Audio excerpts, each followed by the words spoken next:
ihesha ubugingo. Imana itugirire neza. Impano y'Imana ntirimbuza, impano y'Imana ihesha ubugingo. Rero tugwije abantu uyu munsi bahanura ibitangaza. Ibitangaza si bibi kuko Yesu wacu arabikora, ariko nyirizina mbere yuko uhanura ibitangaza banza umenye iki kintu. Menya yuko Yesu Kristo umwami w'amahoro, Yesu Kristo Imana isumba byose, Yesu Kristo umwana w'intama w'Imana, ubwe ku giti cyiwe akiranuka muri byose. Rero ntawe yahaye impano ngo amwime agakiza. Nukuvuga ngo mbere yuko ubona impano ukwiriye kubanza ugakizwa, ukaba icyaremwe gishya. Jambo ryo rirambwira ngo icyakora abamwemeye bose bakizera izina rye, abo bantu yabahaye ubutware n'ubushobozi bwo kwitwa abana b'Imana. Nukuvuga ngo aka mwanya wo nkurikiye kora umurimo w'Imana, mbere ya byose, mbere yo kumva ko uri umukozi w'Imana, banza wumve ko uri umwana w'Imana. Imana itugirire neza. Mbere yo kumva ko uri umukozi w'Imana, banza wumve ko uri umwana w'Imana.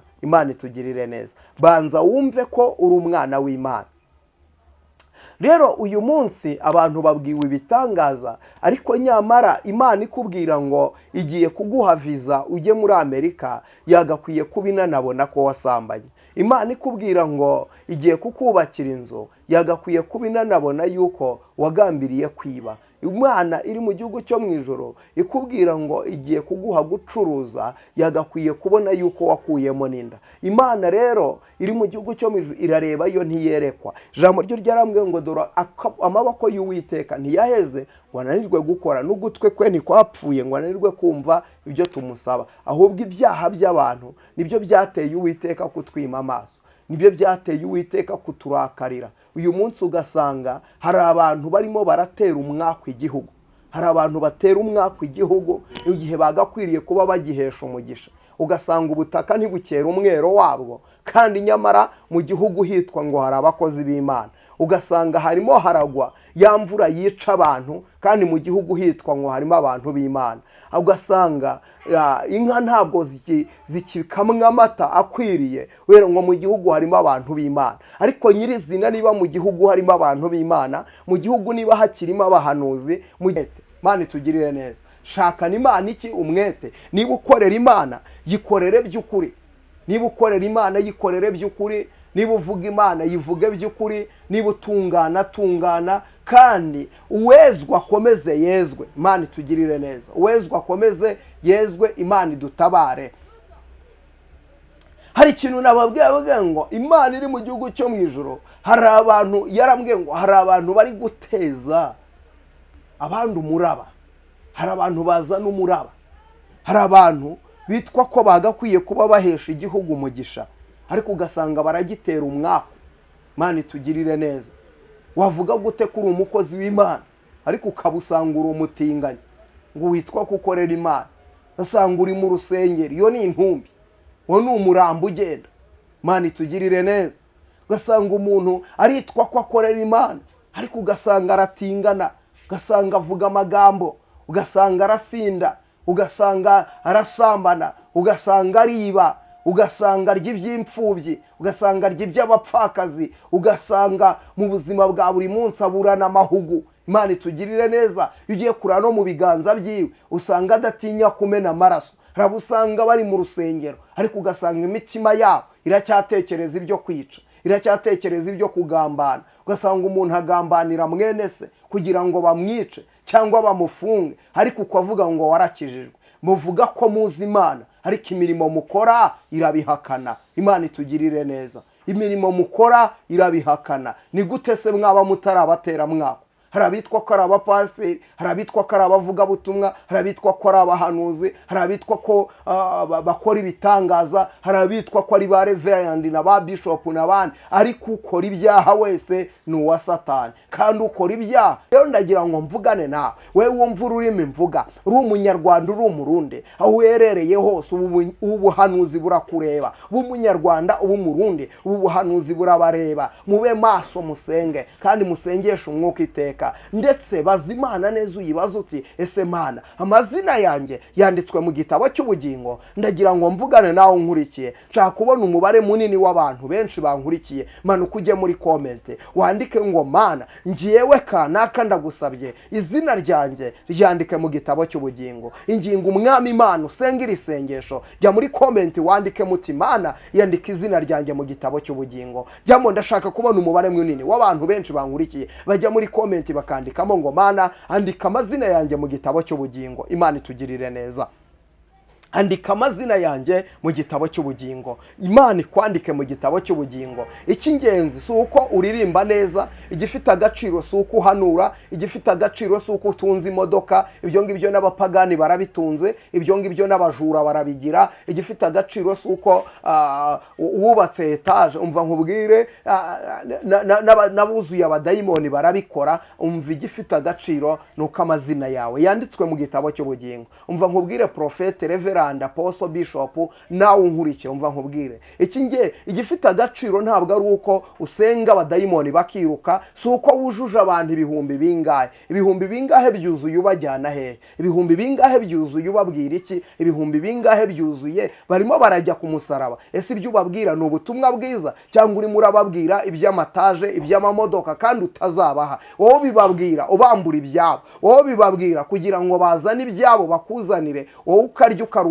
mu gifu cyawe indi ikajya imbere, ariko bo barushaho guhorota. Ubwoko bw'Imana burushaho kuhorota. Imana iherutse kunyereka iyerekwa, nzariheraho ubutaha, mbona abapasiteri benshi, ariko noneho nkabona, nitegereje nkabona inka. Imana yanyerekaga inka, ariko nkabona ibirondwe, nkabona ibirondwe bifashe kuri za nka. Noneho ibyo birondwe nkabona biranyunyuza, birarya kugeza igihe inka yikubitiye hasi. Ndangije numva ijwi ry'Imana rimbwira ngo n'abayikorera muri iyi minsi bameze nkabyo, baranyunyuza. Ni babandi bakama inka, ni babandi bakama intama, bakazikama kugeza ubwo haza amata, amata agashiramo, bakagumya bagakama kugeza ubwo haje amaraso, kugeza zipfuye. Imana y'amahoro itugirire neza. Rero ukunda Imana niwe umenywa nayo. Imana y'amahoro itugirire neza.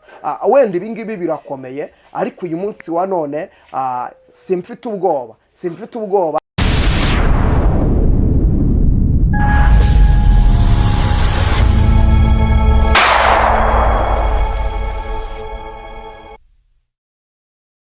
Yesu ashimwe. Reka ngusuhuze nanone nkwifurize amahoro y'Imana ugarutse kubana natwe. Reka nkubwire ngo igitondo cyiza niba uherereye ari mu gitondo, nkubwire ngo umugoroba mwiza niba uherereye ari nimugoroba, biterwa naho uri. Imana y'amahoro iguhe umugisha. Ndagarutse rero muri ya saha ya gihanuzi. Imana y'amahoro itugirire neza, nkuzaniye ubuhanuzi bwihutirwa cyane kano kanya. Imana y'amahoro itugirire neza. Ngiye rero ndi Prophet Emma. Imana iguhe umugisha niba waramaze gukora subscribe kuri iyi channel. Reka ngusabe nkwinginga, nutangira kino kiganiro wihangane uze kugisoza. Imana y'amahoro itugirire neza. Hari abantu benshi bakunda kurebaho ikiganiro, rimwe na rimwe ukareba titire, ugahita wirukira muri comment ukandika, ariko utabanje kumva icyari kigenderewe n'umurongo nyamukuru w'icyashakaga kuvugwa. Rero wihangane iki kiganiro kirangize, nanjye ntabwo ndi bukurambire, kandi nzi neza kuri bukuremo inyigisho, kandi uri bukuremo imbuzi ikiri bugufashe, kuko turi mu bihe bigoye, ibihe biruhije. Abantu ntago babizi, abantu ntibabizi. Abantu benshi Bibiliya yibivuga neza, iravuga ngo mu minsi y'imperuka hazaza ibihe birushya, ubwo abantu bazaba bikunda, abantu bazaba birarira, abantu bazaba bibona, abantu bazaba bishyira hejuru, abantu bazaba badashaka kumva. Ariko ndagira ngo nkubwire, ukunda Imana niwe umenywa nayo. Numenya Imana ukayikunda, nayo izagukunda. Kandi Imana nuyiha umwanya, nayo izaguha umwanya. Kuko ijambo rivuga ngo abanjye ndabazi, bariho ikimenyetso. Icyo kimenyetso ni icy'amaraso namennye ku musaraba. Hahirwa abayoborwa n'umwuka n'abasigiye. Imana y'amahoro itugirire neza. Rero ukunda Imana niwe umenywa nayo. Nukunda Imana nawe izakumenya. Imana y'amahoro itugirire neza. Ikintu Imana igushakaho nuko ukora imirimo, ukora imirimo ikwiriye, nuko wera imbuto zikwiriye abihannye. Imana y'amahoro itugirire neza. Dore ikintu gituma Imana ihimbazwa, ni igihe habonetse umuntu umwe akihana akava mu byaha, nicyo gituma Imana ihimbazwa. Rero kuba ndi profete si igitangaza, kuba ndi apostle si igitangaza, kuko ibyo ngibyo hari n'abasinzi babyitwa, hari abajura babyitwa. Ikidutandukanya n'abandi nuko tuvuga iby'Imana ishaka, nuko tuvuga ibyo Data wo mu ijuru ashaka. Dore misiyo Yesu yaduhaye ngo mugende mu mahanga yose mubwiriza abantu ubutumwa bwiza, abemera muzababatize mu izina rya Yesu Kristo. Rero natwe turi hano kugira ngo tubwirize abantu ubutumwa bwiza. Imana y'amahoro itugire neza, tubabwirize ubutumwa bwiza, tubabwire gukomera, ariko nanone tubabwire ko Yesu aje. Igihe kirageze Yesu akaza gutwara itorero. Ariko ndagira ngo nkwibutse wa munyamasengesho we, nkwibutse wowe uba mu rusengero, wowe uba muri korari, wowe uri umudiyakoni, icyo ukora icyo ari cyo cyose. Ariko ndagira ngo nkwibutse ko nubwo Yesu atinze, urupfu rwo rudatinze, urupfu rwo ntirutinze. Imana rero intumye kubwira abantu, mbabwire ngo nibave mu bitotsi. Imana intumye kubabwira ngo nimuve mu bitotsi. Ubu ni ubuhanuzi, wenda ubwumvishije wavuga ngo si ubwa mbere mbyumvishije, ngo ibyo bahora babivuga. Ndetse hari na comment nahoze mbona mwagiye mwandika cyane cyane zijyanye n'ibiganiro dukora, cyane cyane bivuga ku kwihana ibyaha. Ariko ugasanga umuntu arimo arakubwira ngo ariko ngo mwabuze ibindi bintu muvuga, ngo Imana ngo ibereyeho kudutera ubwoba. Ntabwo Imana ibereyeho kudutera ubwoba, kuko Imana ntabwo ari ikihebe. Imana ni inyembabazi, Imana ni inyembabazi. Imana igira ubuntu, Imana igira imbabazi, Imana ni urukundo, Imana iratabara. Ariko impamvu ibyo ngibyo bigira nuko icyicaye ku ntebe y'imbabazi, icyicaye ku ntebe y'imbabazi. Ushize twasomye ijambo riri muri Zaburi ya 50 ku murongo wa 16, ravuga ngo ariko umunyabyaha Imana iramubaza iti wiruhiriza iki? Wiruhiriza iki gushyira amagambo yanjye mu kanwa kawe? Kubonye umujura wishimira kubana nawe, kubonye umunyamagambo wishimira kubana nawe, kubonye igisambo wishimira kubana nacyo. Ariko ibyo urabikora nka kwihorera, ukibwira ko mpanywe nawe. Nzabishyira ku mugaragaro byose uko bikurikirana. Rero tugeze mu gihe umwuka w'Imana atazagumya kuruhanya n'abantu. Umwuka w'Imana ntabwo azagumya kuruhanya n'abantu. Umwuka w'Imana ntazagumya kuruhanya n'abitwa ko ari abakozi b'Imana. Imana yambwiye ngo turi mu gihe cy'ishungurwa. Igihe cy'ishungurwa, igihe Imana irimo iragaragaza abari abakozi n'abatari abakozi. Imana itugirire neza, Imana itugirire neza. Ari umuririmbyi nkunda uvuga ngo ubwo Nehemiya yiteguraga kubaka, yahuye n'abashakaga kumuca intege, ariko Nehemiya akomeza abantu barubaka.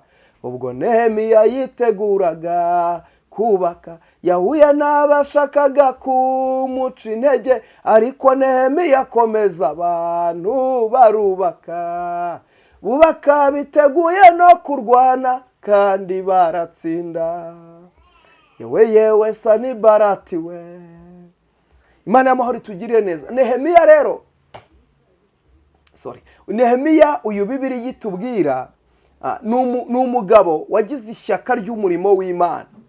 Ni umugabo wagize ishyaka ryo kuvuga Imana neza, agira ishyaka ryo gukorera Imana mu bihe bigoye, agira ishyaka ubwo inkike z'i Yerusalemu zari zarasenyutse kandi inkike zari zarabaye amatongo rwose. Ariko Nehemiya we agira ishyaka ryo gusana izo nkike. Nehemiya agira ishyaka ryo gukora umurimo w'Imana. Kuba intwari ni iki? Kuba intwari ni ukwanga umugayo. Kuba intwari ni ugukora ibyo abandi bananiwe, ni ugukora ibyo abandi badashoboye. Imana y'amahoro itugirire neza. Kuba inkoramutima y'Imana ni iki? Ni uguziba icyuho mu gihe abandi bibereye mu bindi, wowe ugahagarara mu cyuho. Ikigaragaza ko wahagaze mu cyuho ni iki? Ni igihe uvuga ijambo ry'Imana n'umutima udatinya, n'umutima utagucira urubanza, kandi n'umutima utunganye rwose. Umuntu w'Imana nukora ibyo Imana ishaka, umuntu w'Imana nukorera Imana kandi akayikorera mu kuri no mu mwuka, akayikorera mu gihe gikwiriye no mu gihe kidakwiriye. Imana y'amahoro itugirire neza. Rero Imana idukeneye ko tuyikorera mu gihe gikwiriye ndetse no mu gihe kidakwiriye. Imana y'amahoro itugirire neza. mu gihe gikwiriye ndetse no mu gihe kidakwiriye. Imana itugire neza. Mu gihe gikwiriye ni ryari? Ni cya gihe uzaba ufite byose umuntu akenera. Uzaba ufite inzu yo kubamo, uzaba ufite amafaranga, uzaba ufite imyambaro, abantu bagukunda, abantu ubona ibintu ari amahoro. Icyo nicyo gihe gikwiriye.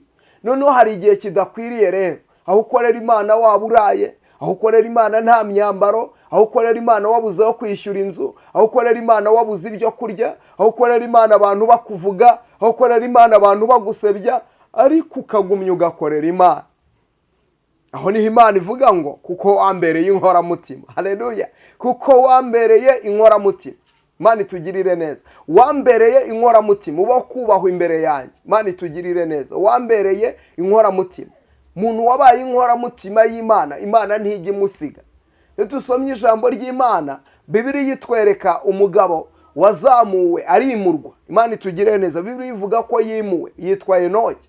Enoke yari ari muri iyi si, ariko Bibiliya iratubwira ngo Enoke Imana yaramurebye, ibona uburyo akiranuka, ibona uburyo atungana, ibona uburyo yubaha, irangije ngo iramwimura. Imana itugirire neza. Rero no muri ubu buzima busanzwe, iyo umuntu yubaha Imana, Imana ijya imwubahisha. Iyo umuntu yubaha Imana, Imana ijya imwimura, Imana ijya imuzamura, Imana ijya imuvana ahantu ikamutereka ahandi, kuko yubaha Imana. Imana itugirire neza. Rero Enoke ngo yagiraga umutima utamucira urubanza, yagiraga umutima wubaha Imana, kandi akagira umutima utunganira Imana, kandi akagira umutima uharanira kubana n'abantu bose iki amahoro. Enoke nta buryarya yagiraga, Enoke nta shyari yagiraga, Enoke nta magambo yagiraga, Enoke ntiyasebanyaga, ntago yavuganaga nabi bene se, Enoke ntago yasekaga umuntu wageze mu byago. Imana itugirire neza. Rero ikintu kigaragaza umuntu w'Imana ni umuntu uharanira kubana n'abantu bose amahoro, agaharanira kugendana n'abantu bose amahoro, ugakunda umuntu wese kandi ukamukunda utamugambiriyeho izindi nyungu. Imana itugirire neza. Ariko niba uvuga ngo urasenga ukaba udafite urukundo, ntabwo ufite Imana. Iyo ufite Imana ugira urukundo. Iyo ufite Imana ukunda bene so. Iyo ufite Imana witangira bene so. Iyo ufite Imana ufasha abababaye. Iyo ufite Imana usengera abantu abacitse intege, ukabasengera, ntubasebya ntubataranga, ariko kuko ufite Imana urabasengera. Imana itugirire neza. Imana y'amahoro itwishimire. Reka dusengane. Imana Data, ndagushima kuri Imana igira neza. Jambo ryawe ni rizima, jambo ryawe rirabohora, jambo ryawe riratabara. Mwami Imana isumba byose, nsengeye ubwoko bwawe, umuntu wese unkurikiye ugiye kumva buno buhanuzi, reka bugira aho bumuvana, bugira ahandi hantu bumutereka. Nyemerera ukuboko kwawe kwiza gukora ibikomeye. Mana nyemerera. Haleluya. Urambura ikiganza cyawe ukize urwaye, urambura ikiganza cyawe uha akazi wari wakabuze, urambura ikiganza cyawe uhembura imitima ya benshi. Ngaho rero ganza kandi utegeke. Urakoze kuri Imana yumva gusenga, urakoze kuri Imana itabara. Icyubahiro n'ikibi cyawe Yesu. Amen. Imana y'amahoro itugirire neza. Ndongeye nguhaye ikaze na karibu, nkubwira ngo amahoro y'Imana abane nawe.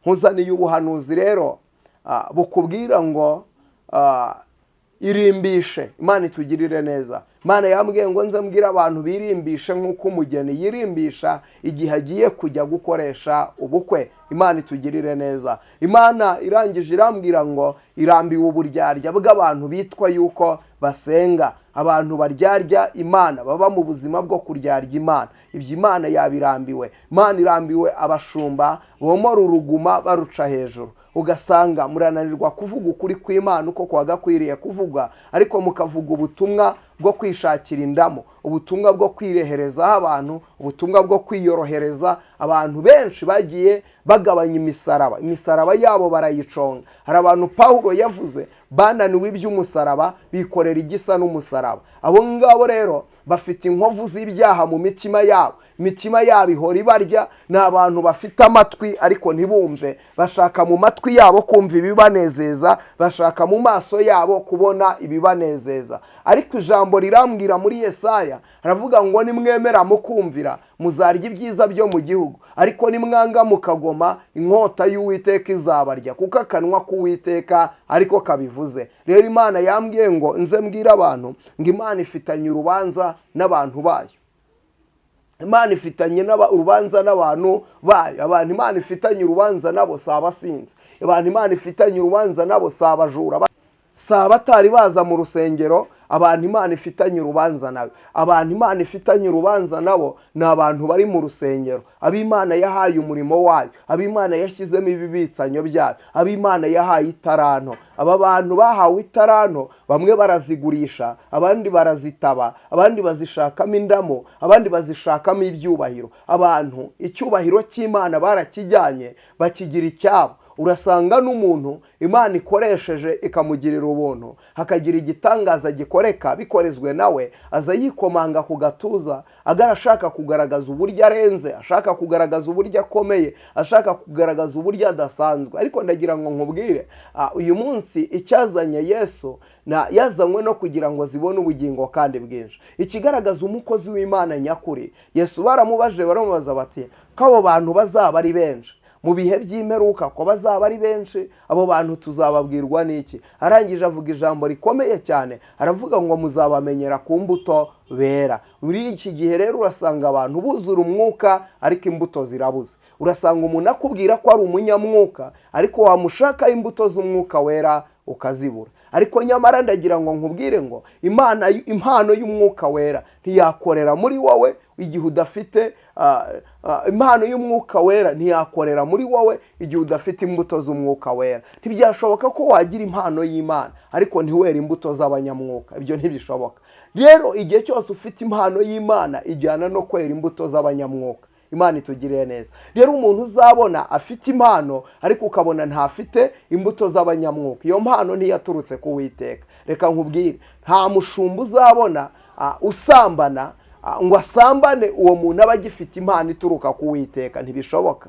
Umva nkubwire, umuntu ufite impano ituruka ku Uwiteka, iyi mpano ihora kuri we, igahora yibutswa gukizwa, yibutswa gukorera Imana. Ariko uyu munsi abantu benshi bafite impano ariko ugasanga impano nizakoresha mu manyanga, nizakoresha mu bujura, nizakoresha mu kwesikoroka, nizakoresha mu kubeshya, nizakoresha mu gusambanya abagore n'abakobwa, nizakoresha abeshya ko akora deliverance, agasambanya abamusanze muri deliverance, agasambanya abamusanze muri counseling. Ugasanga ahora muri ubuzima bwa buri munsi afite impano ariko ariba, afite impano ariko arasambana. Ndagira ngo nkubwire ngo iyo mpano ntiyaturutse ku Mana. Impano y'Imana ihesha ubugingo. Imana itugirire neza. Impano y'Imana ntirimbuza, impano y'Imana ihesha ubugingo. Rero tugwije abantu uyu munsi bahanura ibitangaza. Ibitangaza si bibi kuko Yesu wacu arabikora, ariko nyirizina mbere yuko uhanura ibitangaza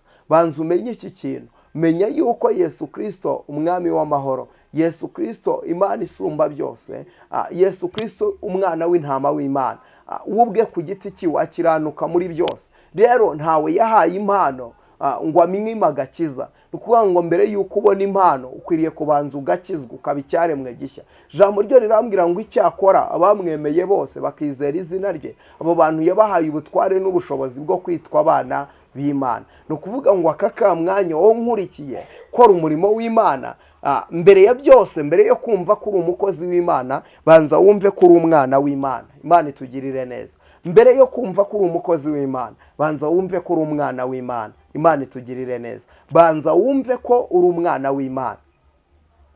Rero uyu munsi abantu babwiwe ibitangaza, ariko nyamara Imana ikubwira ngo igiye kuguha visa ujye muri Amerika, yagakwiye kuba inanabona ko wasambanye. Imana ikubwira ngo igiye kukubakira inzu, yagakwiye kuba inanabona yuko wagambiriye kwiba. Imana iri mu gihugu cyo mu ijoro ikubwira ngo igiye kuguha gucuruza, yagakwiye kubona yuko wakuyemo n'inda. Imana rero iri mu gihugu cyo mu ijoro irareba yo ntiyerekwa. Ijambo ryo ryarambwiye ngo dora amaboko y'Uwiteka ntiyaheze ngo ananirwe gukora, n'ugutwe kwe ntikwapfuye ngo ananirwe kumva ibyo tumusaba. Ahubwo ibyaha by'abantu nibyo byateye Uwiteka kutwima amaso, nibyo byateye Uwiteka kuturakarira. Uyu munsi ugasanga hari abantu barimo baratera umwaku igihugu, hari abantu batera umwaku igihugu igihe bagakwiriye kuba bagihesha umugisha. Ugasanga ubutaka ntibukera umwero wabwo, kandi nyamara mu gihugu hitwa ngo hari abakozi b'Imana. Ugasanga harimo haragwa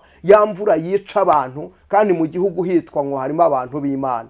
Ugasanga inka ntabwo zikikamwa amata akwiriye wera ngo mu gihugu harimo abantu b'Imana. Ariko nyirizina niba mu gihugu harimo abantu b'Imana, mu gihugu niba hakirimo abahanuzi, mu gihugu niba hakirimo abana b'Imana, bagakwiriye gusenga, imvura ikagwa ku kigero gikwiriye, Imana ikagusha imvura y'umugisha, ahubwo atari ya mvura iza ngo ihitane abantu. Ariko nyirizina kubera yuko nta basenzi bahari, kubera yuko benshi bibereye mu ndamo, Imana yambwiye ngo abantu nta igihugu nta basenzi gifite. Igihugu benshi bararangaye, bibereye mu bintu mu by'indamu zabo. Abantu barimo kwirwanaho ariko ntibarwana ku nyungu z'umurimo w'Imana. Urasanga n'ukora umurimo w'Imana akenshi arabikora ku bw'inyungu ziwe. Urasanga abantu babikora kugira ngo amazina yabo azamuke, icyubahiro cyabo kizamuke, bamenyekane, bazamuke muri social media, amazina yabo avugwe cyane.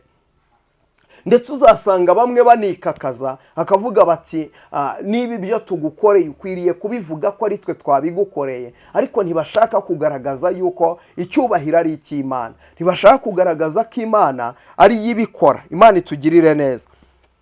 Ntibashaka kugaragaza ko Imana ari yibikora, ntibashaka kugaragaza ko Imana ari yitabara, barashaka kwivuga nk'abo ubwabo, barashaka kwiyerekana nk'abo ubwabo. Ibyo rero Imana yabirambiwe. Imana yambwiye ngo nze mbwira abantu nibave mu kwigaragaza, bave mu kwimurika, bave mu kwihimbaza, bahimbaza izina ry'Imana yabahamagaye. Umva nkubwira ukuntu ijambo rivuga, riravuga ngo Uwiteka rirahiriye, njye Uwiteka icyubahiro cyanjye ntabwo nzagihundi. Iyi Mana ni Imana ifuha, kandi icyubahiro cyayo ntabwo izagihundi. Rero uyu munsi mesa kamwe, uhitemo umukozi w'Imana cyangwa se uhitemo ubivemo burundu. Imana y'amahoro itugirire neza. Ujye mu bapfumu, ujye kuraguza, ujye kunywa inzoga, nuzihaga uzagaruke mu murimo w'Imana. Ariko Imana irambiwe abafite akarimi kameze nk'ak'inzoka. Hari abantu bitwa ko ari abahanuzi ariko bafite akarimi kameze nk'ak'inzoka. Ugasanga aravuga ariko akarima afite ni nk'ak'inzoka. Abene abo bantu usanga bazi kuvuga neza,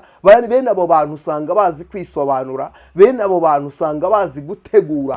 Hari icyo bita muri iyi minsi ngo ni umuteguro. Rero uzasanga no mu bahanuzi umuteguro urimo, uzasanga mu bavuga butumwa umuteguro urimo, uzasanga mu banyamasengesho umuteguro urimo. Imana y'amahoro itugirire neza. Ariko nimutegura ibyo byose, ariko mwibuke yuko ubwo Yesu atinze urupfu rwo ntirutinze. Mubwirize abagwa neza, mubabwirize ubutumwa bwiza, mubabwire kugaruka k'umwami wacu Yesu Kristo ari bugufi.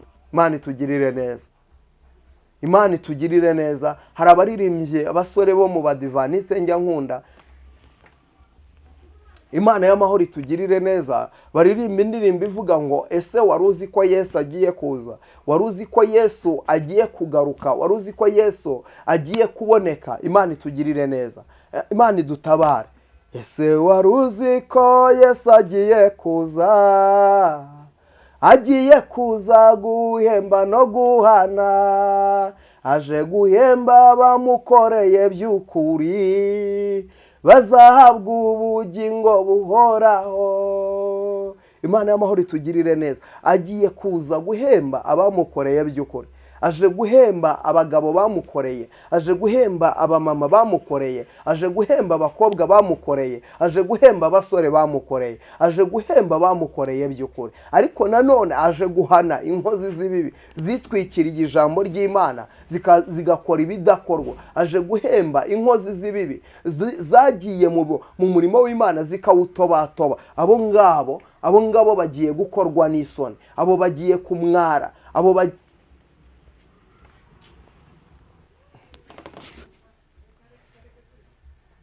Imana y'amahoro itugirire neza. Ugasanga abo bantu bo ubwabo barihimbaza, ugasanga abo bantu bo ubwabo barivuga. Imana itugirire neza. Ariko Yesu akeneye yuko icyubahiro cyiwe cyongera kikagaruka. Imana itugirire neza. Ubwo yarivugiye ngo icyubahiro cyanjye sinzagihundi. Imana itugirire neza. Iyi Mana ni Imana ikiranuka muri byose. Ari ijambo yigeze ibwira Gahini, iramubwira ngo yewe Gahini, ni iki gitumye ugaragaza uburakari? Dore aba bantu akenshi iyo uvuze ku bijyanye n'ibyaha byabo, iyo uvuze ku bijyanye no kudakizwa kwabo, akenshi usanga aba bantu bararakara, aba bantu ugasanga bakubwira ngo ese ngo nta bindi mwagakwiriye kuba muvuga, ugasanga bo bakubwira ngo mbese Imana ngo kuki muberaho gutera abantu ubwoba. Ntawe uguteye ubwoba nshuti yanjye, ahubwo ibyo ukora nibyo byagakwiye kugutera ubwoba. Imana itugirire neza. Ni ukuvuga ngo niba udakiranutse nicyo cyagakwiriye kuba kigutera ubwoba. Niba udakiranuka nicyo cyagakwiriye kuba kigutera ubwoba. Akenshi usanga abanyabyaha babaho ngaho bakaba mu buzima bwo kumva yatera ubwoba, agasanga aragutera ubwoba. Uravuga Yesu arakubwira ngo ariko ibyo bintu wabiretse.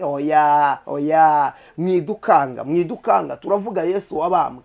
Umva nkubwire, Yesu uri muri twebwe ni intwari kandi arakiza. Ngiye uri aha ngaha ndakubwira gukomera kw'Imana, ndakubwira imbaraga z'Imana, ndakubwira imirimo y'Imana. Imana amahoro itugirire neza. Imirimo y'Imana rero irahari, iragaragara. Imirimo y'Imana iraboneka. Imana itugirire neza. Rero uyu munsi wo mwana w'umuntu, ntabwo umuntu akwiriye gutinya umwana w'umuntu. Uyu nguyu uhumeka umwuka, ejo umwuka ukamuvamo agapfa bakamuhamba, ejo bundi akagwinya akabora. Imana itugirire neza. Umwana w'umuntu ntabwo atinyitse. Tinya uwica umubiri akica n'ubugingo. Imana itugirire neza. Tinya Yesu wica umubiri. Yesu ushobora kuza ngo igihe kimwe ngo Herode we yigeze yivuga, ngo amaje kwivuga ngo abantu ngo baramureba bati noneho ubwiza si Herode noneho ahubwo ni Imana. Imana itugirire neza. Ako ka mwanya Imana igira ifuhe ngo igufatira Herode mu kubita urushyi ngo ahita apfa ko ka mwanya, ngo ahita nagwa inyo. Imana itugirire neza. Ngo ikubita Herode urushyi ngo ahita apfa, ahita nagwa inyo. Imana itugirire neza. Rero iyo ngiyo niyo ukwiriye gutinya, ukwiriye kuyitinya kandi ukayikorera uhinda umushyitsi, ukayikorera uzi ko nyuma y'ibi hari urubanza. Nyuma y'ubu buzima hari ubundi buzima, hari ukuzajya gucirwa urubanza. Imana itugirire neza. Rero hari abantu babaho ugasanga mu buzima bwa buri munsi uragaragara nk'umuntu uriho ariko nyirizina utariho. Iyo ugiye kureba neza usanga hari abantu bitwa ko bariho ariko batariho. Bibiliya yibavuga neza ngo bagaragara ko bariho ariko ari intumbi. Hari abantu bagenda ukabona ari imirambo yigendera. Iyo ubareba physical ubona ari bazima, ariko iyo urebye mu buryo bw'umwuka ubona ari intumbi. Ugasanga mu rusengero uramubona yigisha aravuga ubutumwa, ariko wajya umurebye urabona ameze neza physical, ariko ugiye mu buryo bw'umwuka yapfuye kera. Imana itugirire neza. Ugasanga yarapfuye, ugasanga rimwe na rimwe arimo aranukira n'ababwiriza. Reka nkubwire, umuntu wapfuye ibimenyetso bigaragaza yuko umuntu yapfuye. Burya iyo umuntu yapfuye atangira guteza umuraba abo bakorana umurimo w'Imana. Burya atangiye guteza umuraba aba yanutse. Imana itugirire neza. Usanga atangiye kuzana amagambo muri korari, uwo ngo yapfuye kera, uwo ni umupfu, ni umurambo ugenda. Wimutindaho, wivuga ngo yagucumuje. None se nyine ikindi umupfu yakora ni iki? Haragucumuza nyine. Ugasanga umuntu yapfuye kera, ugasanga umuntu si muzima nubwo ahumeka ariko yapfuye kera. Imana y'amahoro itugirire neza. Ugasanga umuntu ni umupasiteri ariko ugasanga ngo yafashe umwana ku ngufu, ugasanga ngo bamufatiye mu kabari yasinze.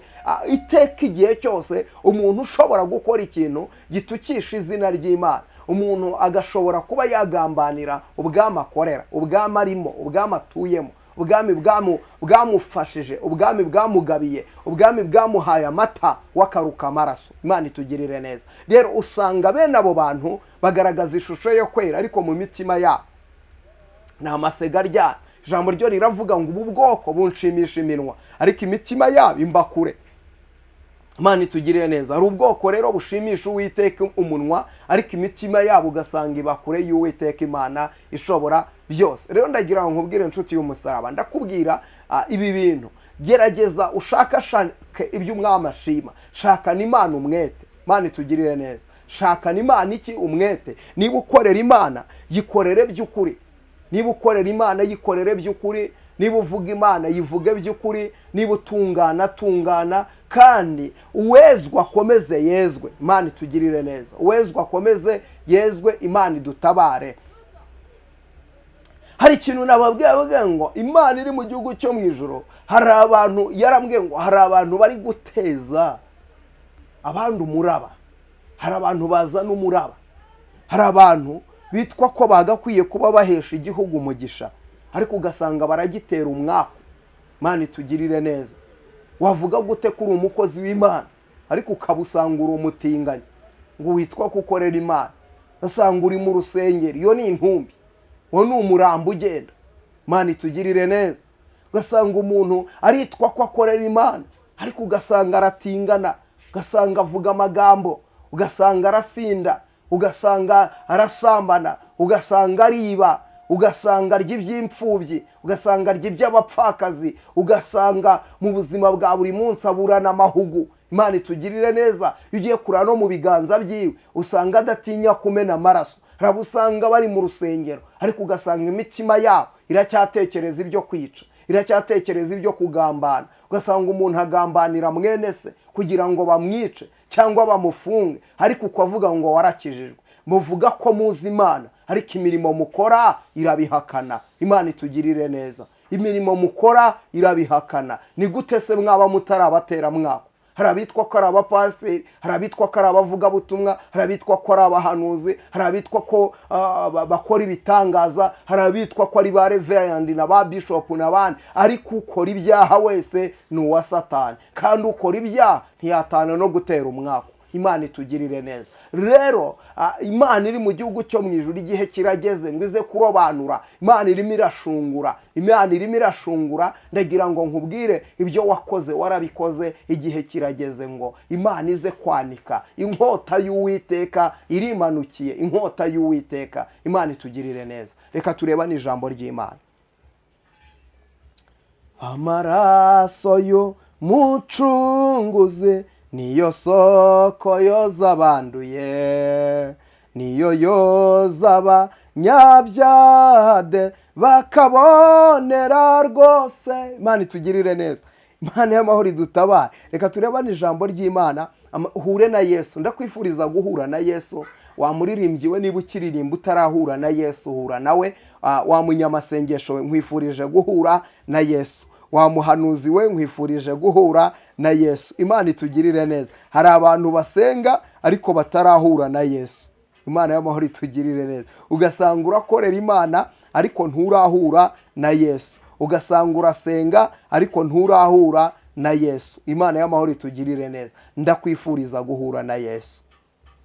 Ndakwifuriza guhura na Yesu, akakubatura, akaguha agakiza, ukaba icyaremwe gishya. Nkwifurije guhura na Yesu. Imana y'amahoro itugirire neza. Reka turebane ijambo ry'Imana, kuko Imana impa buno buhanuzi yampaye n'amagambo. Imana y'amahoro itugirire neza. Izina ry'Uwiteka nirishimwe. Reka turebane ijambo ry'Imana rero. Ukunda Imana ni umenywa nayo. Izina ry'Uwiteka rihabwe icyubahiro. Reka turebe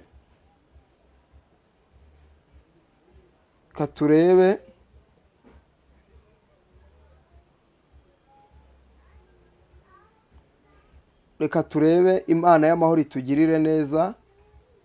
Turebanire ijambo ry'Imana.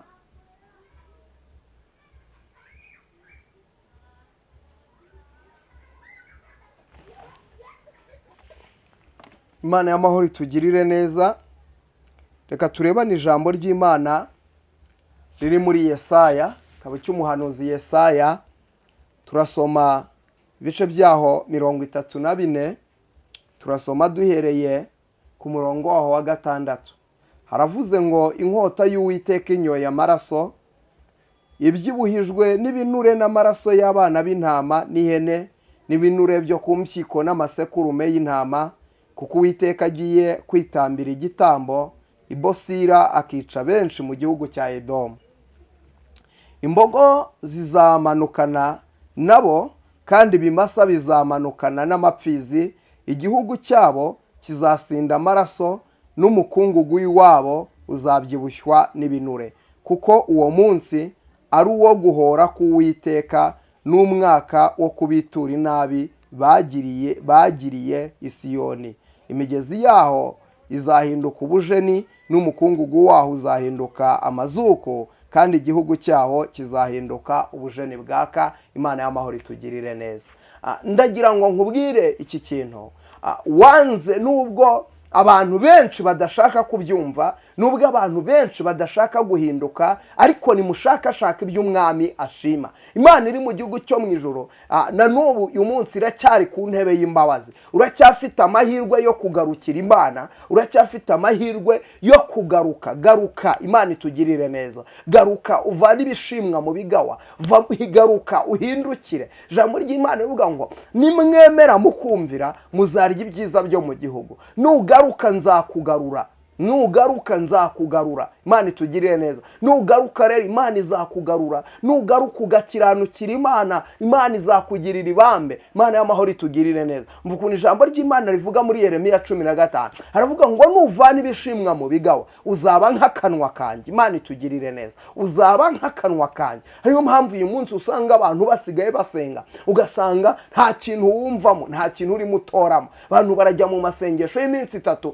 bakagaruka uko bayagiyemo, bakajya mu 7 bakagaruka uko bayagiyemo, bakajya muri 40 bakagaruka barabaye abapagane kurushaho. Ariko nyamara amasengesho yagakwiriye gutuma tugwiza imbaraga. Imana itugirire neza. Bundi akenshi amasengesho ntakuraho ibigeragezo, ahubwo amasengesho adufasha kugwiza imbaraga.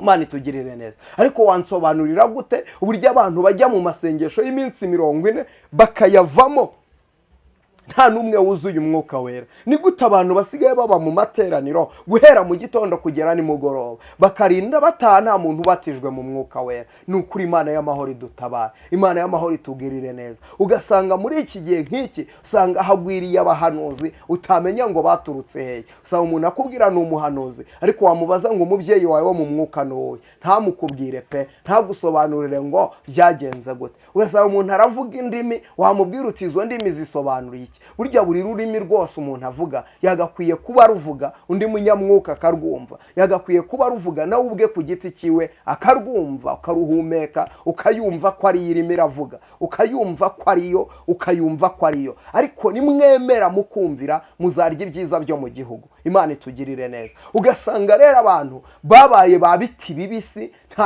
bameze nka ngiga mbisi, nibangiga mbisi baraho ngaho. Urareba umuntu ugasanga umuntu arasenga akubwira ngo njyewe ndi apotere, njyewe ndi profete, wamureba neza ukamuburaho n'ikimenyetso cy'umwuka wera. Ugasanga umuntu arakubwira ngo arahanura, ariko ukamureba imbuto y'ubumana ukayimushakaho ukayibura. Ndagira nkubwire, ntabwo wakuzura umwuka wera ngo buri imbuto z'umwuka wera. Niba wuzura umwuka wera ariko ukaba udafite imbuto z'umwuka wera, uwo mwuka wera si uw'Imana, uwo ni uw'abadayimoni. Imana itugiriye neza. Niba uri umuhanuzi ukaba nta mbuto z'abahanuzi z'abana b'Imana, ukaba ntazo ugira, uwo mwuka ukurimo ni uw'abadayimoni mu izina rya Yesu. Reka nkubwire, niba nta rukundo ugira witwa ngo uri umukozi w'Imana. Niba nta rukundo ugira urimo abadayimoni, urimo abazimu benshi, ahubwo urimo abadayimoni benshi. Niba ugira amagambo witwa ngo warakijijwe urimo abadayimoni. Niba usebya bene so urimo abadayimoni. Ibyo urabikora Imana ikakwihorera, ariko igiye kwimanukira. Rero yarambwiye ngo nze mbwira abantu bitegura inkota yayo. Iramanutse, nkota y'Uwiteka iramanutse, kandi imanuwe nta kindi kiyimanuye. Imanuwe no guhora inzigo, imanuwe no kunywa amaraso y'inkota Uwiteka Nyiringabo. Aje guhora maraso yabera, aje guhorera maraso y'abana b'Imana, abo warenganyije, abo wahemukiye, abo wagiriye nabi. Uwiteka aje kubahorera abana b'Imana maraso yabo, maraso yabera, abo wagiriye nabi, inda wakuyemo, abana wishe, abo waroze kandi witwa ngo urasenga, sibyo? Ingo z'abandi wasenye, ibyo byose Uwiteka aje kubihorera. Ibyo byose Uwiteka warabikoze ugira ngo waramuhejeje, ariko aje kubishyira ku mugaragaro. Imana irangije irambwira ngo hari abantu bamaze igihe batwikiriye, ariko Imana ije kubatwikurura. Muzabirebesha amaso yanyu, ibingibi muzabibona. Wowe unkurikiye wumva ibyo mvuga, ibingibi uzabibona. Reka nkubwire, ubaye mu rusengero ariko urubayemo buhumyi, ubaye mu murimo w'Imana ariko urimo nk'impumyi, umeze nk'intama igiye kubagwa. Imana itugirire neza. Ntabwo uzi igipfa n'igikira, ntushaka guhinduka, ntushaka kuba icyaremwe gishya. Urarara usinze mu gitondo ukazindukira mu rusengero, wakwirinze bikumarira inkweto. Imana y'amahoro itugirire neza. mesa kamwe uhitemo uba umupagani cyangwa ukizwe. Urarara usambana mu gitondo ukajya ku ruhimbo ukaririmba. Hari ibintu bitavangwa. Uyu murimo ntabwo wawuvanga n'ubusambanyi ngo bikunde. Uyu murimo ntabwo wawuvanga no kunywa icupa ngo bikunde. Ntabwo byavamo. Hitamo mesa kamwe, uhitemo werezwe uyu murimo, uhitemo gukorera Imana, uhitemo kubana n'Imana, uhitemo kugendana n'Imana. Uratanga amafaranga yo kugambanira abandi ariko ugashaka ngo Imana ikugirire neza, ntayo uzabona. Imana y'amahoro itugirire neza. Wicara mu nama z'abagambanyi, utegura inama zo kugirira n'aba bandi, utegura amagambo yawe, ururimi rwawe n'inkota ityaye wicisha abantu. Ntabyo Imana y'amahoro izaguhana.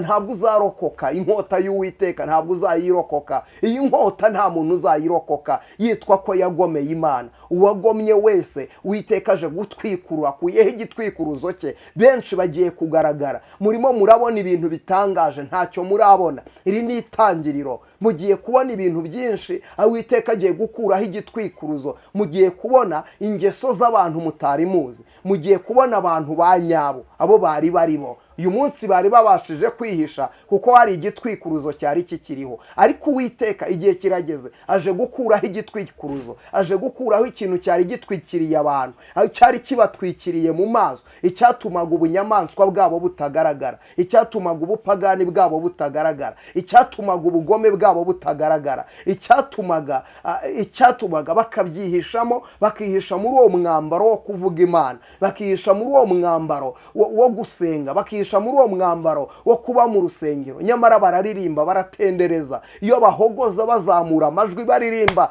baba we ubumvishe baririmba, wagira ngo kabaye, wagira ngo ni marayika wamanutse. Ariko urebye mu mutima ni amasega aryana. Buzuye abadayimoni, buzuye imbaraga z'umwijima. Abo ngabo bishe benshi, barimbuye benshi, kandi bahemukiye benshi. Rero ndagira ngo mvugane nawe, wewe wumva ururimi mvuga, uri umunyarwanda, uri umurundi, aho uherereye hose, ubuhanuzi burakureba. Umunyarwanda, umurundi, ubuhanuzi burabareba. Mube maso, musenge, kandi musengeshe umwuka iteka. Ndetse bazimana neza uyibaza uti, ese Mana, amazina yanjye yanditswe mu gitabo cy'ubugingo? Ndagira ngo mvugane nawe nkurikiye. Nshaka kubona umubare munini w'abantu benshi bankurikiye. Manuka ujye muri comment wandike ngo, Mana, ngiyewe kanaka ndagusabye, izina ryanjye ryandike mu gitabo cy'ubugingo. Ingingo umwami Imana usengera isengesho. Jya muri comment wandike muti, Mana, yandika izina ryanjye mu gitabo cy'ubugingo. Jyamo, ndashaka kubona umubare munini w'abantu benshi bankurikiye. Bajya muri comment bakandikamo ngo, Mana, andika amazina yanjye mu gitabo cy'ubugingo. Imana itugirire neza.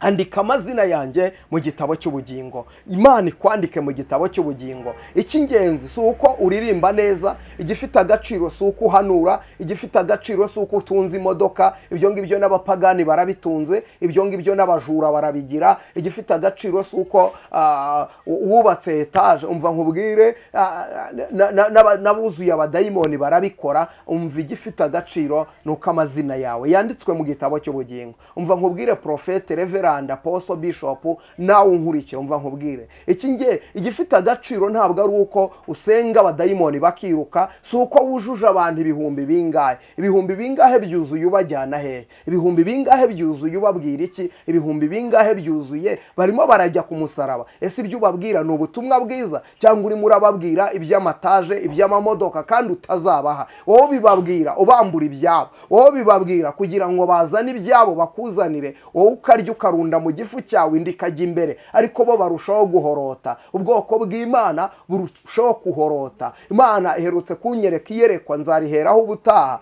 Mbona abapasiteri benshi, ariko noneho nkabona, nitegereje nkabona inka. Imana yanyerekaga inka, ariko nkabona ibirondwe, nkabona ibirondwe bifashe kuri za nka. Noneho ibyo birondwe nkabona biranyunyuza, birarya kugeza igihe inka yikubitiye hasi. Ndangije numva ijwi ry'Imana rimbwira ngo, n'abayikorera muri iyi minsi bameze nkabyo, baranyunyuza. Ni babandi bakama inka, ni babandi bakama intama, bakazikama kugeza ubwo haza amata, amata agashiramo, bakagumya bagakama kugeza ubwo haje amaraso, kugeza zipfuye. Imana y'amahoro itugirire neza. Rero ukunda Imana niwe umenywa nayo. Imana y'amahoro itugirire neza. Wenda ibingibi birakomeye, ariko uyu munsi wa none simfite ubwoba, simfite ubwoba kandi nirata ko ndi umuhanuzi w'Imana. Icyo nirata Kristo wampaye agakiza. Rero simfite ubwoba bw'icyo we wantwara, simfite ubwoba bw'ibyo wavuga, simfite ubwoba bw'uko wenda wampagurukira, ahubwo uyu munsi nizeye Kristo umwami Imana wampamagaye. Ntawe ntinya, umwami Imana wampamagaye umbeshejeho, ungirira neza akandwanirira ku manywa na nijoro, we niwe niringiye. Imana ibaha umugisha. Rero ndasoje, message nashaka gutanga niyo ngiyo. Imana ibaha umugisha. Kadusenge. Data mu izina rya Yesu ndagushima kubw'iyi message wampaye, ndayitambukije ku bwoko bwawe. Nkundira umuntu wese uyumvishije umuha imbaraga zo guhinduka no guhindukira, kandi abaguye ubaha agakiza, abatari bakizwa nabo ubahe gukizwa neza, maze izina ryawe rirusheho guhabwa icyubahiro. Urakoze Yesu Kristo, amen. Imana ibaha umugisha. Niba utari wakora subscribe kuri iyi channel yitwa Prophet Emma. Prophet Emma yo ni channel yivuga butumwa, channel yanjye. Nyuzaho ijambo ry'Imana. Niba utarayikoraho subscribe, koraho subscribe, wihuze n'umugambi w'Imana, wihuze n'amavuta y'umuhanuzi w'Imana, kandi nzi neza ko nta gihombo uzagira. Imana y'amahoro iguha umugisha. Rero kora share, ubutumwa bwiza ubusharinge no ku bandi nabo bubagereho. Imana iguha umugisha. Shalom.